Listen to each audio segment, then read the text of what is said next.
अग्निवीर योजना भी एक षड्यंत्र है।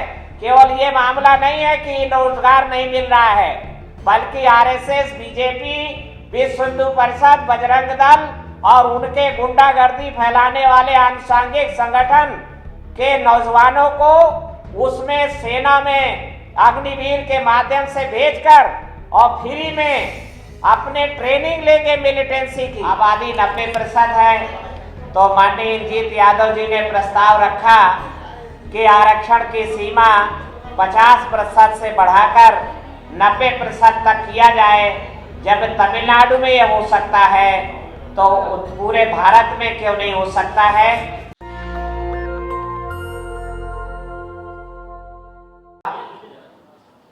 कुछ वजूद, कुछ उसका डिजाइन, कुछ उसका कार्यक्रम नजर आए तो सही। तो हम तो मैं मिले थे व्यक्तिगत, तब भी हमने कहा कि हम तो पार्टी है नहीं हमारी, और पार्टी ऐसा नहीं कि हम बना नहीं सकते थे, तो हम तो जानबूझ के, तो इसलिए मैं लंच के जो 1902 में 50% निर्धारित थी, आज 120 बरस बाद भी हम 50% पे ही खड़े हैं। आबादी 90% है। तो माननीय इंद्रजीत यादव जी ने प्रस्ताव रखा कि आरक्षण की सीमा 50% से बढ़ाकर 90% तक किया जाए। जब तमिलनाडु में यह हो सकता है तो पूरे भारत में क्यों नहीं हो सकता है। तो निश्चित रूप से इस प्रस्ताव में एक वक्ता ने विचार रखे समर्थन में, 2 वक्ताओं ने, और बाकी तो इसमें कोई बहुत विचार नहीं रखे गए। फिर भी उठने से पहले हम चाहते हैं कि आपकी इसमें ध्वनि मत से क्या राय है। क्या ये प्रस्ताव जो माननीय इंद्रजीत यादव ने रखा है इसको, और इसमें उनका प्रस्ताव है कि इस संबंध में पारित प्रस्ताव महामहिम राष्ट्रपति महोदय को ज्ञापन के रूप में भेजा जाए, ताकि और जगह जगह से दिलाया जाए। तो मेरा आपसे सवाल है कि ये प्रस्ताव क्या पारित कर दिया जाए। जो सहमत हो हाथ उठाएं, जो असहमत हो हाथ नीचे कर लें। जो इस प्रस्ताव से हाथ नीचे कर लें अभी, जो इस प्रस्ताव से, चूंकि आदत नहीं है संसदीय प्रणाली की, तो अभी भी हाथ ऊंचे किए हुए हैं, केवल भाषण, ताली और इसी में उलझे हुए हैं। जो साथी इस प्रस्ताव से असहमत हो वो हाथ उठाएं। असहमत हैं आप?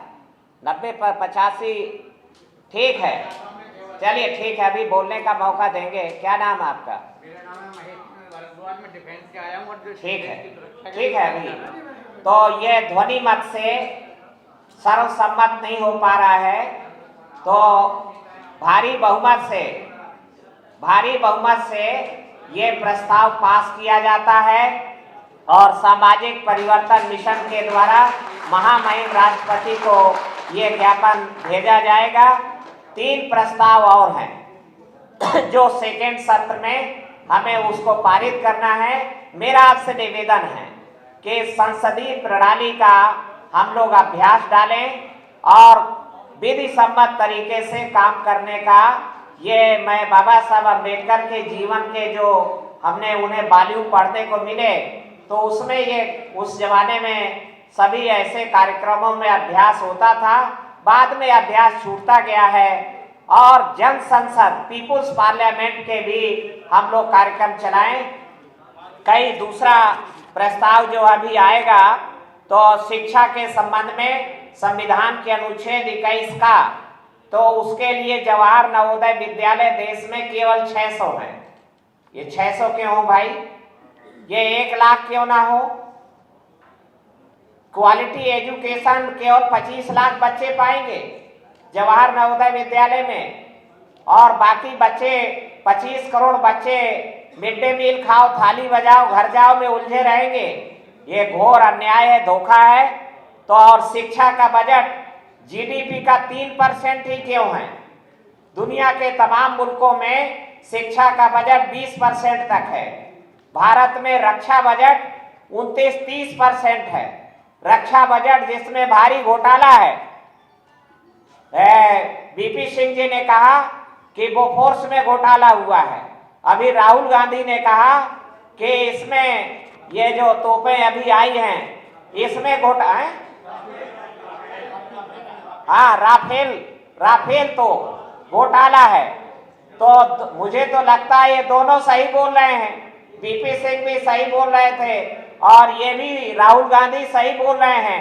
तो सेना घोटाला का अड्डा बन गया है और सेना में ये अग्निवीर भेजे जा रहे हैं। तो इस बारे में अभी आगे बात करेंगे। अग्निवीर योजना भी एक षड्यंत्र है। केवल ये मामला नहीं है कि रोजगार नहीं मिल रहा है, बल्कि आरएसएस, बीजेपी, विश्व हिंदू परिषद, बजरंग दल और उनके गुंडागर्दी फैलाने वाले आनुषंगिक संगठन के नौजवानों को उसमें सेना में अग्निवीर के माध्यम से भेजकर और फ्री में अपने ट्रेनिंग लेंगे मिलिटेंसी की, और ट्रेनिंग लेकर के 4 साल में बाहर आएंगे 15-15 लाख रुपया लेकर के। और क्या भरोसा, डिफेंस मिनिस्ट्री ऐलान कर दे कि AK-47 हमारे पास डिस्पोज ऑफ हो चुके हैं और वो सेना के लायक नहीं रह गए हैं, हम इनको नीलाम करते हैं और अग्निवीरों को प्रायोरिटी होगी, 5000 में AK-47 ले जाइए। तो वो तो हम भोगे बैठे हैं। सेपरेट इलेक्टोरल कैसे छीना गया, बाबा साहब अम्बेडकर जैसा मजबूत पहरेदार होने के बावजूद सेपरेट इलेक्टोरल छीन लिया गया। तो ये इतिहास पुनः दोहराने की योजना है। इस बात को हमें समाज के बीच ले जानी है। ये प्रस्ताव जो इंजीत यादव जी ने रखा, ये ध्वनि मत से पारित हो गया, भारी बहुमत के साथ पारित हो गया। एक आदमी इन्फिल्ट्रेशन करके, कोई भरद्वाज साहब आ गए हैं यहाँ, तो उन्होंने कहा कि ये नहीं होगा। तो चलिए वो अपनी बात रखेंगे, पर भारी बहुमत के साथ पारित किया जाता है। धन्यवाद। कोर्ट में सुनवाई नहीं होगी, पर यह भी एक औपचारिकता जरूरी है कि हम उनको सचेत करें, ध्यान दिलाएं। पर हमें पीपुल्स कोर्ट में जाना होगा। जनता की अदालत लोकतंत्र में सबसे बड़ी अदालत है। सुप्रीम कोर्ट में, हाई कोर्ट में जाना आसान है, पर पीपुल्स कोर्ट में जाना पसीना बहाना है, परिश्रम करना है। हम परिश्रम करने वाले लोग हैं, इसलिए मेरे भाइयों, इसके उठिए और आगे बढ़िए। इस मुद्दे को एक समान शिक्षा का मुद्दा, सामाजिक बदलाव का मुद्दा, जाति आधारित जनगणना का मुद्दा, ये सरकारें हमारी बात माने या ना माने, हमारा समाज मान जाए तो हम लड़ाई जीत लेंगे। अगर ये सरकार हमारी बात नहीं मानती है तो इस सरकार को हम बदल सकते हैं, अगर हम पीपुल्स कोर्ट में इस मुद्दे को ले जाते हैं। अगर हम केवल सुप्रीम कोर्ट में उलझे रहते हैं तो वो हमारी कुछ भी सुनने वाले नहीं हैं। अगर ये नई सरकार भी हमारी बात नहीं मानती है तो हम खुद की सरकार बनाकर अपने आप को तैयार करके और इस मुद्दे को ऊपर स्वयं फैसला ले सकते हैं। पीछे लिया गया है, पीछे ऐसा किया गया है, तो इसलिए रास्ता ही बचता है। पर हम बहुत साधुवाद, बहुत प्रभावित हैं माननीय ऑनरेबल जस्टिस वी सुरैया जी के प्रयास से कि उन्होंने एक पहल की है और बहुत ईमानदार पहल की है, और उनकी वाणी से ही झलकता है कि कितनी ऑनेस्टी है। मुझ जैसा आदमी उनसे प्रभावित होता है और मैं उनको अदब के साथ आवाज़ दे रहा हूँ कि वो आएँ और अपने विचार को रखें। माननीय जस्टिस साहब, इस प्रस्ताव को सर्वसम्मत से आपकी क्या राय है, इसको पास किया जाए? हाथ उठा करके रामाधीन बाबूजी ने लिखी है, तो इसको भी AR अकेला जी से आप मंगाने का काम करें, उनके पास है ये। मैं माननीय अब्बास साहब के प्रस्ताव पर कहना चाहता हूँ कि अगर आप चाहते हैं कि ये काम जल्दी हो तो जल्दी से जल्दी गैर राजनीतिक जड़ों को एक बड़े एरिया तक हमें मिलकर पहुंचाना होगा। गैर राजनीतिक जड़ों को, जो अभी हमीरपुर के साथियों ने प्रोग्राम बनाया है, मोटरसाइकिल यात्रा का, क्योंकि मेरे तो आग्रह था कि साइकिल से चला जाए और मैं 55 साल की उम्र में साइकिल पर चलूँगा आपके साथ। तो उन्होंने कहा कि नौजवान आएंगे नहीं, फिर भी मैं कोशिश करूँगा कि इस मोटरसाइकिल में तो 2 दिन मैं साइकिल से चलूँ और 3 दिन हम मोटरसाइकिल से चलेंगे, ताकि जो है और सभी ज़िले के साथी अपने ज़िले में ऐसा प्रोग्राम बनाएं और ताकि हम छोटे साधनों का बड़े पैमाने पर इस्तेमाल करके आगे बढ़ सकें।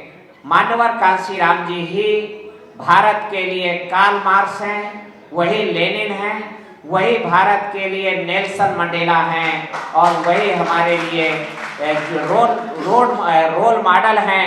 उनका एक परफेक्ट सफल फार्मूला है। तो इसलिए मैं चाहता हूं कि कहीं इधर उधर भटकने की जरूरत नहीं है और भारत की ब्राह्मणवादी ताकतें इस बात को जानती हैं, इसीलिए उन्होंने मानवर कांशीराम जी के विचारों को, भाषणों को, बहुजन संगठन को जलाने का प्रबंध किया, जलवा ही दिया।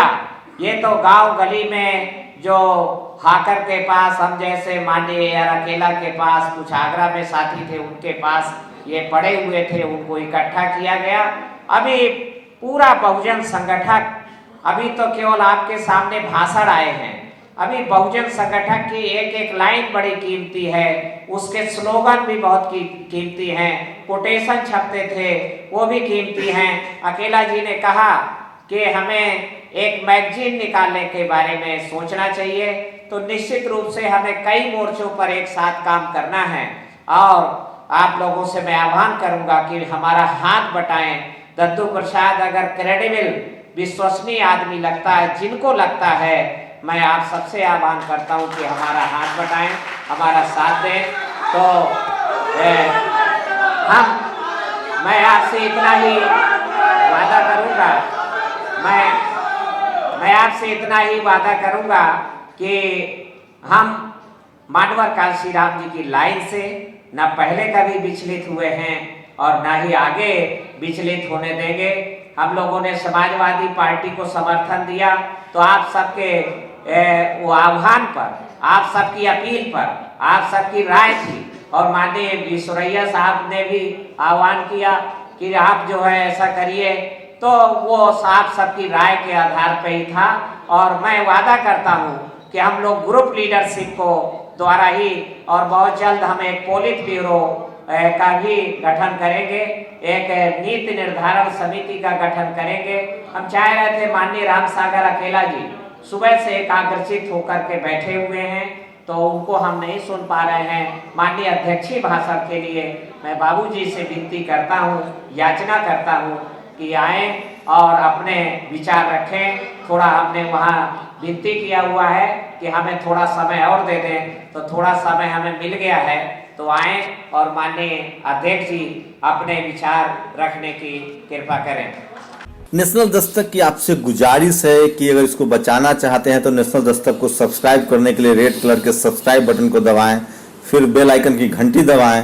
नेशनल दस्तक को बचाने के लिए बहुत जरूरी है कि हर खबर को शेयर करें, लाइक करें, कमेंट जरूर करें।